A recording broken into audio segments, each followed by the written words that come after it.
Telugu YouTube ఛానల్లో మీ వ్యాపార ప్రకటనల కోసం 9154949554కి కాల్ చేయండి. నమస్తే, వెల్కమ్ టు కేటీవీ తెలుగు. నేను వసంత్. లోక్సభ ఎన్నికలు సమీపిస్తున్న వేళ తెలంగాణలో రాజకీయం అంతా రసవత్తరంగా మారిపోయింది. సో ఇక ఉన్న 17 లోక్సభ నియోజకవర్గాల్లో పెద్దపల్లి అనగానే ప్రతి ఒక్కరు కూడా ఒక హాట్ సీట్గా చూస్తారు. ఎందుకంటే మరీ ముఖ్యంగా ఇది ఎస్సీ రిజర్వ్డ్ నియోజకవర్గం. ఈ నియోజకవర్గంలో చాలా సీనియర్ నేత, ప్రతి ఒక్కరికి కూడా సౌమ్యుడిగా పరిచయమైన కొప్పుల ఈశ్వర్ గారు ఇక్కడ నుంచి పోటీలో ఉన్నారు బీఆర్ఎస్ అభ్యర్థిగా. మరొకసారి మాట్లాడదాం. సార్ నమస్తే. సార్ ఎలా ఉన్నారు? ప్రచారం ఎలా జరుగుతూ ఉంది? ప్రచారం చాలా సజావుగా జరుగుతూ ఉన్నది. దాదాపుగా 1.5 మంత్ నుంచి కూడా 7 నియోజకవర్గాలు ఉన్నాయి కాబట్టి దాదాపు 2వ విడత మేము ప్రచార కార్యక్రమాన్ని నిర్వహిస్తున్నాం. దాదాపుగా ఈ వచ్చే నెల 10వ తారీఖు వరకు ఆల్మోస్ట్ ఆల్ అన్ని పట్టణాలు కావచ్చు, మండల కేంద్రాలు కావచ్చు, మైన్స్ కావచ్చు, అన్నీ కూడా కంప్లీట్ చేస్తాం. రైట్. ఇక్కడ బీఆర్ఎస్ పార్టీ ఒకప్పుడు చాలా కలకల్లాడుతూ ఉండేది. ఈ యొక్క పార్లమెంట్ సెగ్మెంట్లో మీకు చాలా హవా నడిచి ఉండేది బీఆర్ఎస్ పార్టీ మొత్తంగా చూసుకున్నట్లయితే. కానీ ఎందుకు బీఆర్ఎస్ పార్టీ మీతో సహా కూడాను ఇక్కడ ఓటమి పాలవడానికి ముఖ్యమైన కారణాలు ఏంటి అసలు? అంటే ఓటమికి చాలా కారణాలు ఉంటాయి. ప్రజలు రకరకాలుగా ఆలోచిస్తుంటారు. ఓటమికి ప్రధానమైన కారణాలు ఏంటంటే కాంగ్రెస్ పార్టీ అబద్ధపు ప్రచారం చేయడమే ఎజెండాగా పెట్టుకొని దాదాపు 2 సంవత్సరాల పాటు పార్టీ మీద కావచ్చు, కేసీఆర్ గారి మీద కావచ్చు, ఆ కుటుంబం మీద కావచ్చు పని కట్టుకొని అబద్ధాలు ప్రచారం చేసిండ్రు. చేసినటువంటి అభివృద్ధిని కనబడకుండా అబద్ధాలే డామినేట్ చేసే విధంగా ప్రచారం చేసిండ్రు. ఒక ప్రాజెక్టు కడితే దానికి అవినీతి అంట కట్టింది. 60 ఏళ్ళు ఎవడు ఇంటింటికి మంచినీళ్ళు అని ఆలోచన చేయలే, కానీ అనేక రిజర్వాయర్లు కట్టి, పంప్ హౌజులు కట్టి ఒక సురక్షితమైనటువంటి మంచినీరు ఇంటింటికి ఇవ్వాలనేటువంటి ఒక మంచి కార్యక్రమానికి కూడా అవినీతి అంటగట్టింది. కుటుంబ పాలన అని పేరు పెట్టింది. నువ్వు ఏ పని చేసినా దాని వెనుక అవినీతి కాదు. ఒక ప్రభుత్వం చాలా రకాల విధానాలు ఉంటాయి. ఒక డెవలప్మెంట్ చేయాలంటే దానికి ప్రభుత్వపరమైనటువంటి అన్ని రకాల చెక్స్తో పాటు అవన్నీ ఉంటాయి. మరి కాళేశ్వరం ప్రాజెక్టు కడితే అవినీతి అంటే, మిషన్ భగీరథ అంటే అవినీతి అంటే, రకరకాలు ఇప్పుడు భూసేకరణ మా రైతులకు సంబంధించినటువంటి భూ తగాదాలు లేకుండా, ఒక భూమి పైన 3-4 హక్కుదారులు లేకుండా, అదేవిధంగా కబ్జాలు జరగకుండా వాళ్ళకు భద్రత కల్పించాలనేటువంటి ఒక మంచి ధరణి కార్యక్రమం తీసుకుంటే అది భూములు కొల్లగొట్టేందుకే ధరణి పెట్టినని అబద్ధాలు చేసి రిజిస్ట్రేషన్ విధానాన్ని సరళం చేసి మండల స్థాయిలో మరి తహసీల్దార్ నేతృత్వంలోనే జరిగేటువంటి పరిస్థితి, ఇవన్నీ కూడా రైతులకు కానీ ప్రజలకు కానీ మరి ఇవన్నీ అందుబాటులోకి తీసుకొస్తే దానికి ప్రతి దానికి కూడా అబద్ధాలు ప్రచారం చేయడం వల్లనే ప్రజలు నమ్మి ఒక అబద్ధాన్ని 10 సార్లు చెప్పడం వల్ల అబద్ధం నిజమైద్దనేటువంటి సామెత ఏ విధంగా ఉన్నదో మేము మా ప్రభుత్వం ఓడిపోవడానికి ప్రధానమైన కారణం అదే తప్ప ఇంకొకటి లేదు. రైట్. ప్రధానంగా మిమ్మల్ని చూసుకుంటే ప్రతి ఒక్కరు కూడా చాలా సౌమ్యుడు, ఈశ్వర్ గారు అందరితో బాగుంటారు అని చెప్తా ఉన్న తరుణంలో మీ మీద ఎలాంటి పర్సనల్ ఎలిగేషన్ మీ మీద లేదు. కానీ మీ అనుచరుగానో ఎవరైతే ఉన్నారో వాళ్ళు కొంత కబ్జాలకు పాల్పడ్డారనో, కొంత బెదిరింపులకు పాల్పడ్డారనో, కేవలం వాళ్ళ మీద ఉన్న వ్యతిరేకత వల్లనే మీకు ఇక్కడ ఓటమి పాలయ్యారని చెప్పేసి కొంత చర్చ జరుగుతూ ఉంది. ఇది ఎంతవరకు నిజం ఉంది అనుకోవచ్చు మనం? దానిలో ఇసుమంతా కూడా నిజం లేదు. ఎందుకంటే ఎక్కడ కబ్జాలు లేవు, ఎక్కడెవరు మా వాళ్ళు బెదిరించలేదు, అదిరించలేదు. ఇప్పుడు ఈ 5 నెలల పాలనలో చూస్తున్నటువంటి నియంత్రణతో పోకడ ఎక్కడ లేవు. మా వాళ్ళు ఎవరు పోలీసు పైరవికారులు లేరు. కేవలం నా పైన పోటీ చేసినటువంటి ఎవరైతే వ్యక్తి ఉన్నారో ఆయన ఇదివరకు ఒకసారి మేడారంలో ఓడిపోయినరు, నా మీద 4 సార్లు ఓడిపోయినరు. ఈసారి ఓడిపోతే 6వసారి ఓడిపోవడం. ఆ సానుభూతితోటి గెలిచింది తప్ప మా నాయకులు ఏదో చెడ్డోళ్ళు అనేవాళ్ళు ఏమున్నాయి. ఇక్కడ భూ కబ్జాలు ఎక్కడి, భూములు ఎక్కడి, అసలు అంతా కూడా సౌమ్యమైనటువంటి నాయకులు మా వాళ్ళు. కాకపోతే వాళ్ళకు ఈర్ష్యలు, కొంచెం సీనియర్లు జూనియర్లకు మధ్య కొంచెం డిస్టర్బెన్స్ ఉండవచ్చు, కానీ మా వాళ్ళు ఎవరు తప్పులు చేసిన వాళ్ళు లేరు. ఇప్పుడు మనం ప్రధానంగా చూసుకుంటే మీరు దాదాపుగా 30 ఏళ్ల పైచిలకు రాజకీయాల్లో ఉన్నారు. మీ అపోజిషన్ కాంగ్రెస్ పార్టీ చూసుకుంటే అసలు రాజకీయంగా అవగాహనే లేదు. సో మరొక వ్యక్తి బీజేపీ నుంచి, మీ పార్టీ నుంచి బయటకు వెళ్ళిన వ్యక్తి, అసలు ఈ పోటీని ఎట్లా చూస్తున్నారు మీరు? అంటే వాళ్ళు మీకు పోటీగా ఉంటారా? అసలు పోటీలో ఉండే అవకాశం ఉందా అని? అంటే జాతీయ పార్టీ కాబట్టి పోటీలో ఉండదని మనం ఎందుకంటాం, కానీ వాళ్ళకుంటే బలబలాలు ఉంటాయి. కాకపోతే ఏంటంటే ఇప్పుడు కాంగ్రెస్ ప్రభుత్వం అధికారంలోకి వచ్చింది, రైట్, 4 నెలలు దాటుతుంది. ఈ 4 నెలల్లో వాళ్ళ పని విధానాన్ని ప్రజలు ఖచ్చితంగా గమనిస్తారు. ఓకే, ఇప్పటికే గమనించారు. వీళ్ళు నిజమైనటువంటి ప్రజా సంక్షేమాన్ని కోరే ప్రభుత్వమా కాదా, వీళ్ళ ఆలోచన విధానం ఎట్టున్నది అనేది ఇప్పటికి తెలిసిపోయింది.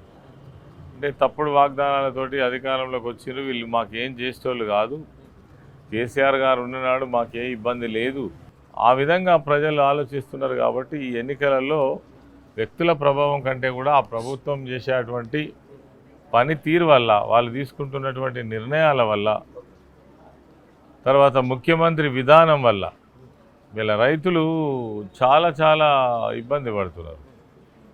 ఒకప్పుడు మొత్తం తెలంగాణ అంతా కావాల్సినన్ని నీళ్ళతోటి ఇదే సమయంలో ఏప్రిల్ మే మాసంలో కూడా చెరువులన్నీ మత్తళ్ళు దునికినటువంటి పరిస్థితి నుంచి ఇవాళ ఎక్కడ కూడా గోదావరిలో కూడా ఒక చుక్క నీళ్ళు లేవు. కారణం ఏంటి అని అంటే నిర్వహణ లోపం, నిర్వహణ లేకపోవడం, కరెంటు కోతలు స్టార్ట్ అయ్యాయి. అంటే ఈ 4 నెలల్లోనే వాళ్ళ నిర్వహణ లోపం కనిపించింది అంటారు. 100%. 20 లక్షల ఎకరాల వరి పొలాలు ఎండిపోయినాయి.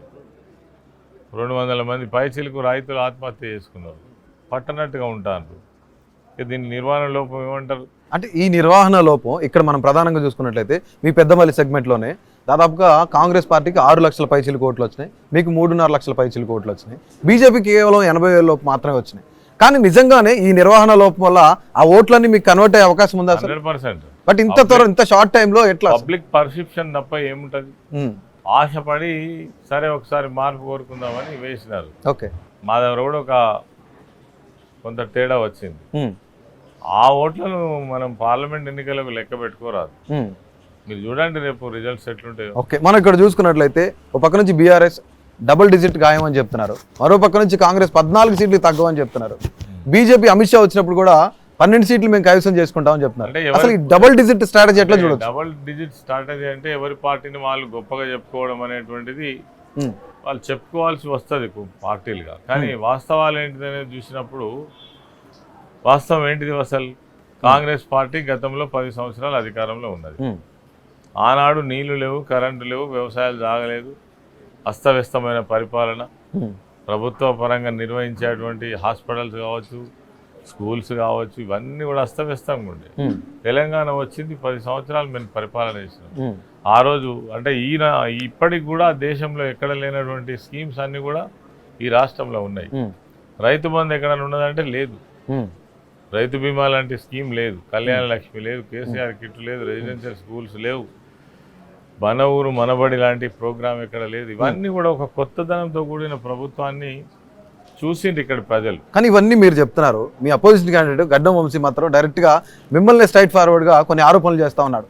వాళ్ళు అనేకమైన అలిగేషన్స్ ఉన్నాయి వాళ్ళ మీద, దళిత బంధు కానివ్వండి, లేదంటే అసలు అభివృద్ధి చేయలేదు కొప్పులేశ్వర్ గారు, ఏం చేశారు చెప్పండి అని అడుగుతాను. ఏం చెప్తారు? ఒక 4-5 పాయింట్లు అభివృద్ధి. ఏం తెలుసు, మేము అది అభివృద్ధి చేసినాం, గ్రామాలకు వచ్చి చూస్తే తెలుస్తుంది. అంటే నా మీద వాళ్ళకి చెప్పడానికి కూడా ఏం లేదు. కానీ అభివృద్ధి చేయలేదు అని ఒక పెద్ద భూతంలో అభివృద్ధి నేను చేసినంత ఎవరు చేయలేదు. 1600 కోట్ల అభివృద్ధి ఎక్కడ పోయినా నా అభివృద్ధి ప్రతి గ్రామంలో కనబడుతుంది. రైట్, మేము చూసాం. అంటే ధర్మపురిలో పబ్లిక్ తో మాట్లాడేటప్పుడు ఆయనకు తెలియదు, ఇక్కడ ధర్మపురులకు తెలుసు మేము ఏం అభివృద్ధి చేసినాము. కానీ వేరే కాన్స్టిట్యున్సీలలో అయ్యో చేయలేదా అని అనుకుంటారా? కాదు. పెద్దపల్లి పార్లమెంట్ సెగ్మెంట్ లో కొప్పులేశ్వర్ అంటే మీరు అన్నట్టు సౌమ్యుడు అనే పేరుతో పాటు బ్రహ్మాండంగా డెవలప్మెంట్ చేసి ఒక్కసారి ధర్మపురి పోయి చూసి రాపోని అడుగుతారు. ఒక మార్కు చూపించినాం మేము ఇక్కడ. వాళ్ళకి తెలియదు కదా, వాళ్ళకి నా మీద ఏం చెప్పాలో తెలియక వాళ్ళ నాయనేమో నేను కార్మిక వ్యతిరేకని అంటాడు, ఈ పిల్లగాడేమో కోట్లు సంపాదించిండు అంటాడు, లేకపోతే అభివృద్ధి చేయలేదు అంటాడు. ఏదో ఒకటి చెప్పాలి కదా వాళ్ళు. నిజంగానే వాళ్ళు అన్నట్లు సంపాదించారేమన్నా ఉన్నాయా మీ దగ్గర? మా వాళ్ళకి తెలుసు మా సంపాదన. రైట్, ఇక్కడ మనం ప్రధానంగా బీజేపీ చూసుకుంటే మోదీతోనే అభివృద్ధి సాధ్యం, మోదీ హ్యాట్రిక్ అని చెప్తున్నారు, 400 సీట్లు వస్తాయని చెప్తున్నారు. తెలంగాణలో 12-13 సీట్లు బీజేపీ కైవసం చేసుకుంటుంది, బీఆర్ఎస్ని అంతరించిపోతుంది బీఆర్ఎస్ అని కూడా చెప్తా ఉన్నారు. ఇట్లా చాలా మంది చెప్పారు బీఆర్ఎస్ అంతరించిపోతుందని. 2004 సంవత్సరంలో మేము మొదటిసారి 26 మంది ఎమ్మెల్యేలు గెలిచినప్పుడు 10 మందిని తీసుకుపోయినప్పుడు వైఎస్ రాజశేఖర రెడ్డి. అయిపోయింది బీఆర్ఎస్ పని అనుకున్నారు అప్పట్లో. కానీ ఏమైంది? తిరిగి ఉవ్వెత్తున లేచి ఉద్యమాన్ని నడిపి 14 సంవత్సరాల తర్వాత తెలంగాణ రాష్ట్రాన్ని సాధించి 10 ఏళ్ళు అధికారంలో ఉన్నాం. మరి ఆ రోజు మాట్లాడిన వాళ్ళని మేము ఏమనాలి? ఇవాళ కూడా అంటున్నారు. ఏమంటున్నారంటే బీఆర్ఎస్ పార్టీ అయిపోయింది. బీఆర్ఎస్ పార్టీ ఎప్పుడు అయిపోదు. ఆ అన్నోళ్ళ పనే అయిపోతుంది. ఎందుకంటే మీరు utterly flop government, Congress government. ఇలా మా పార్టీని వదిలిపెట్టి పోయిన వాళ్ళు వాళ్ళ టికెట్లు తీసుకున్నారు కదా. ఎంత దూరం ఉన్నది? 1 month. జూన్ 4th రోజు కదా. ఎవరన్నా ఒకరు గెలుస్తారో చూసుకోండి. అంటే వాళ్ళు పడి పోయినారు కదా. 12 సీట్ల నినాదంతో ముందుకు వెళ్తున్నారు. ప్రజలేం పిచ్చోళ్ళు కాదు, తెలుసుకుంటారు వాళ్ళు. సరే, ఇప్పుడు ఈ లోక్సభ ఎన్నికలు సమీపిస్తున్న వేళ మోదీ కొన్ని సంచలనమైన కామెంట్స్ చేస్తూ ఉన్నారు. ఇక్కడ నుంచి ముస్లిమ్స్ని వేరు చేయాలని చెప్పేసో, హిందువుల డబ్బులన్నీ తీసుకెళ్లి ముస్లిం కట్టాలని చెప్పేసో. సో ఇలాంటి కామెంట్స్ అన్ని ఎట్లా చూడొచ్చు మనం? అంటే మోదీకి ఉన్న ఒక ఎజెండా ఏంటంటే ఆ ముస్లింలకు హిందువులకు ఒక డిఫరెన్సెస్ తీసుకొచ్చి ఓట్లు వేసుకోవడం తప్ప వాళ్ళకి వేరే ఎజెండా లేదు. వాళ్ళకు ప్రజలకు అవసరాలు ఏమున్నాయి? నిజంగా కూడా దేశంలో ఇప్పటికీ ఒక్క పూట అన్నం తినేటువంటి వాళ్ళు కోట్ల మంది ఉన్నారు. వాళ్ళ గురించి వాళ్ళు ఆలోచించరు. ఇంకా గ్రామాలకు రోడ్లు లేని గ్రామాలు, కరెంటు లేని గ్రామాలు, స్కూళ్ళు లేని గ్రామాలు, మంచినీళ్ళు లేని గ్రామాలు, అంటే ఒక రోడ్డు ఉంటే కూడా కొన్ని నదుల మీదకి వెళ్ళి, అంటే వాటి మీదకి వెళ్ళి పోవాల్సినటువంటి ఉన్న గ్రామాలు ఉన్నాయి. వాళ్ళ దృష్టి దాని మీద లేదు. ఇండస్ట్రియలైజేషన్ చేయాలని వాళ్ళకు దృష్టి ఉండదు. ఎడ్యుకేషన్ పెంచాలని ఉండదు. ఎంతసేపు ఇదే కదా. దీనికోసమేనా ఓటేయాలి బీజేపీకి? ఎవరి మతం వాళ్ళకు ఉంటుంది, ఎవరి కులం వాళ్ళకు ఉంటుంది. దేవుణ్ణి కొల్చడం కోసమే ఒక ప్రభుత్వం అవసరమని రాజ్యాంగం ఎక్కడ చెప్పలే. అన్ని మతాలను, అన్ని కులాలను సమానంగా చూసే ప్రభుత్వాలు ఉండాలి అని. అందుకే మనది లౌకిక రాజ్యాంగం. బీజేపీ ఒప్పుకోకపోతే వాళ్ళు నిజంగా కూడా రాజ్యాంగం మీద ప్రమాణం చేయడానికి అర్హులు కాదు. వాళ్ళు చేసింది దేని మీద? రాజ్యాంగం మీద ప్రమాణం చేసి రాజ్యాంగానికి విరుద్ధంగా పనిచేస్తున్నటువంటి పార్టీ బీజేపీ పార్టీ. ప్రభుత్వం బీజేపీ ప్రభుత్వం. నిజంగా వాళ్ళు చెప్పిన రాజ్యాంగం చెప్పిందా ఈ దేశంలో ఉన్న క్రైస్తవులను, ముస్లింలను, జైనులను వీళ్ళందరినీ పారదోలుతారా? మరి కేవలం మభ్యపెట్టడం ప్రజలను. వాళ్ళని కొట్టి చంపుతారా? పంపిస్తారా? కాదు. ఊరికేనే ఎలక్షన్ వచ్చినప్పుడు వాళ్ళతో తగాద పెట్టుకోవడం, హిందువులందరినీ ఒక దిక్కు చేయడం, ఓట్లు వేసుకోవడం, అధికారం. ప్రధానంగా గడ్డం వంశీ ఒక మాట చెప్తున్నారు. రాష్ట్ర విభజనప్పుడు దాదాపుగా 75,000 కోట్ల మిగులు బడ్జెట్ ఉంది. ఇప్పుడు 6.5 లక్షల కోట్లు చేశారు, దీన్ని అప్పు చేశారు. సో ప్రధానంగా ఇందులో ఎవరెవరు ఉన్నారు? చెప్పండి. మిగులు బడ్జెట్ ఎంతో కొంత ఉండవచ్చు, కానీ ఫస్ట్ టైం నేను 2004లో ఫస్ట్ టైం ఎమ్మెల్యే అయినప్పుడే 40-45 వేల కోట్ల రూపాయల బడ్జెట్ తోటి ఇవాళ మనం బయటకు వచ్చే నాటికి 3 లక్షల కోట్ల బడ్జెట్ పెట్టి వచ్చినాం. సంపదను నాకు తెలిసి 100 అంతలు పెంచినటువంటి నాయకుడు కేసీఆర్ గారు. అందుకే ఎక్కడ లేనటువంటి స్కీమ్స్ ఈ రాష్ట్రంలో అమలు జరిగినాయి. వాళ్ళకేం తెలుసు? వాళ్ళకు కార్పొరేట్ కంపెనీలు తెలుసు, లాభాలు చూసుకున్నట్టు తెలుసు, ఇంకా కొత్త కంపెనీలు పెట్టుడు తెలుసు, డబ్బు సంపాదించడం తెలుసు తప్ప ప్రజల జీవన విధానం వాళ్ళకి ఏం తెలుసు? పెద్దపల్లి పార్లమెంటుకు కొప్పుల ఈశ్వర్ గారు గెలిస్తే ఏం చేస్తారు అసలు? డెఫినెట్గా నేను ఒక కార్మిక పక్షపాతిని, అదేవిధంగా పేద ప్రజల పక్షపాతిని. నేను కార్మిక క్షేత్రం నుంచి నాయకునిగా ఎదిగి వచ్చినటువంటి వాడిని.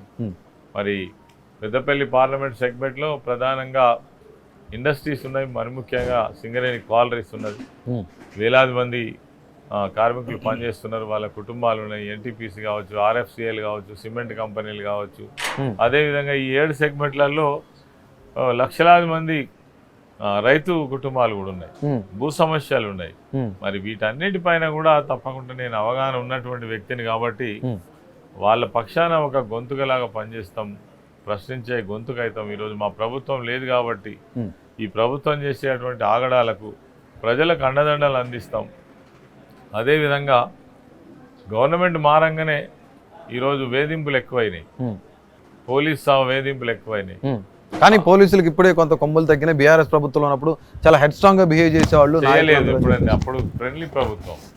పోలీసులకు లాఠీలున్న అవి వెపన్స్ కూడా మూలకు పెట్టి ఫ్రెండ్లీ పోలీస్ అన్నట్టు కూర్చుని వాళ్ళ ఆపద సంపద చూసినటువంటి ప్రభుత్వం. ఈరోజు ఏంది? హరాస్మెంట్ చేస్తున్నారు, బ్లాక్ మెయిల్ చేస్తున్నారు, కొడుతున్నారు, తిడుతున్నారు, కేసులు పెడుతున్నారు, జైలుకు పంపుతున్నారు.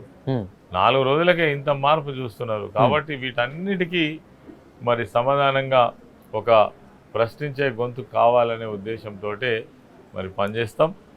ఆ విధంగానే వాళ్ళకి అండదండలు అందిస్తాం. రైట్. ఇక్కడ ఇంకో ఇంట్రెస్టింగ్ క్వశ్చన్ ఏంటంటే, ఎమ్మెల్సీ కవిత గారి అరెస్ట్ మీ పార్టీకి ఏమైనా ఎఫెక్ట్ అవుద్దా ఈ ఎన్నికల్లో? ఏం ఎఫెక్ట్ కాదండి. ఎందుకనంటే ఇప్పటి వరకు ఎమ్మెల్సీ కవిత గారిని అరెస్ట్ చేయడం వెనుక ఉద్దేశం ఏంటంటే ఎన్నికల ముందు పార్టీని డిఫేమ్ చేయాలనే ఉద్దేశంతో ఇప్పటి వరకు ఒక్క చిన్న ఆధారం కూడా దొరకలే. ఎందుకు అరెస్ట్ చేసిరో కూడా తెలియదు. ఎవరో ఒక థర్డ్ పర్సన్ చెప్పిండనే చిన్న ఆధారంతో ఆమె ఎక్కడ డైరెక్ట్ ఇన్వాల్వ్మెంట్ లేకున్నా ఇప్పటికి జైల్లో పెట్టి ఈడీ అతిగా వ్యవహరించి, కానీ సౌత్ గ్రూప్ వెనుక ఈవిడే ఉన్నారని చెప్పేసి ఒకళ్ళు చూపుతున్నారు. సిఐడి కానివ్వండి అంటే సిబిఐ కానివ్వండి, ఏం ఆధారాలు లేవు, అడిగితే చెప్పట్లేదు. కానీ అధికారం ఉన్నదని ఈడీని ప్రయోగించి తీసుకెళ్లి జైల్లో పెట్టినారు. కేవలం రాజకీయ దురుద్దేశం తప్ప ఇంకోటి కాదు. ఈయన తనను ఏదో ఒక ఆరోపణ తన మీద వస్తున్నది, దీన్ని ఫిక్స్ చేసి ఇందులోనే చేసినట్టయితే బీఆర్ఎస్ పార్టీని అవుట్ చేయొచ్చు అనేటువంటిది మా బీజేపీ ప్రభుత్వానికి ఉన్నటువంటి ఉద్దేశం. అందులో భాగంగానే తెలంగాణ రాష్ట్రంలో బీఆర్ఎస్ పార్టీ వెరీ స్ట్రాంగ్. దీన్ని కంప్లీట్ చేసేస్తే తర్వాత మనం కాంగ్రెస్ సంగతి చూసుకోవచ్చని ప్రస్తుతం కాంగ్రెస్ బీజేపీ కలిసి పనిచేస్తున్నట్టుగా కూడా మనకు అర్థమవుతా ఉంది చాలా చోట్ల. రైట్, ఈ సెగ్మెంట్లో మీరు జయాపజయాలు ఏది ఎదురైనా సరే మీరు ప్రజలతో నిజంగా ఎప్పట్లాగే ఈ 30 ఏళ్ళ నుంచి ఎట్లా మమేకమయ్యారో అట్లానే ఉంటారా, లేదంటే పక్కకి వెళ్ళిపోతారా? డెఫినెట్గా అట్లే ఉంటాం. మా లైఫ్ స్టైల్ అట్లా కదా, 30-35 ఏళ్ళ నుంచి వెళ్ళి ప్రజా జీవితంలో కొనసాగుకుంటూ వస్తున్నాము. తప్పకుండా అట్లే ఉంటాం, ప్రజలతో మమేకమై ఉంటాం.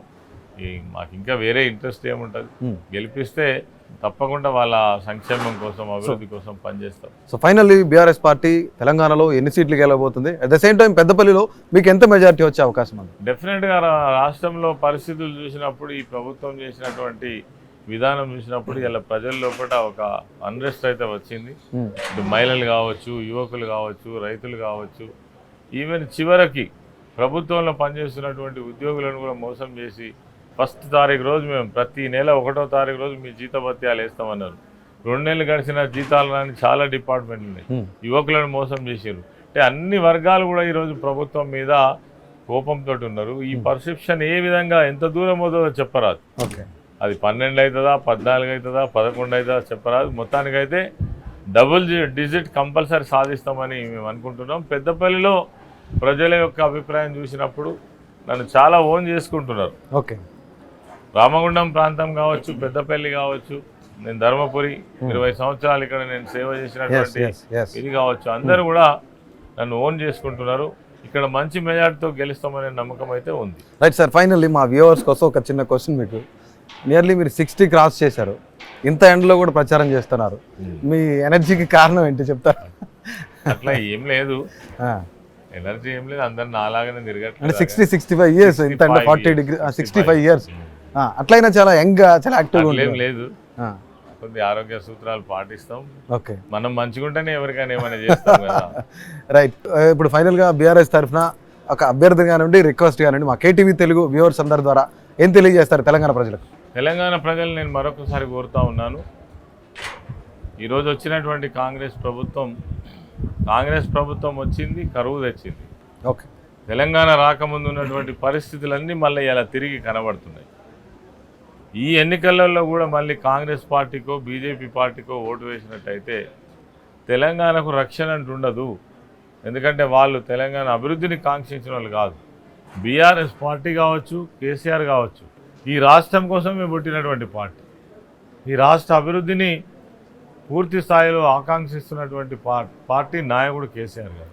కాబట్టి రేపు ఈ రాష్ట్రం అభివృద్ధి జరగాలన్నా, ఆత్మగౌరవంతో ఉండాలన్నా, అస్తిత్వం ఉండాలన్నా బీఆర్ఎస్ పార్టీని మీరు గెలిపిస్తేనే మీరు అన్ని విధాల రక్షణ ఉంటుందనేది నేను ఈ ప్రాంత ప్రజలకు కావచ్చు, లేదంటే రాష్ట్ర ప్రజలకు కూడా నేను విన్నవించే విషయం అదొకటే. Right, thank you sir. So ఇది ఈరోజు పొలిటికల్ ఇంటర్వ్యూ. మరొక ఇంటర్వ్యూలో మరొక ముఖ్యమైన నేతతో కలుద్దాం. అంతవరకు సెలవు, నమస్తే. Please subscribe to KTV Telugu. KTV Telugu channel.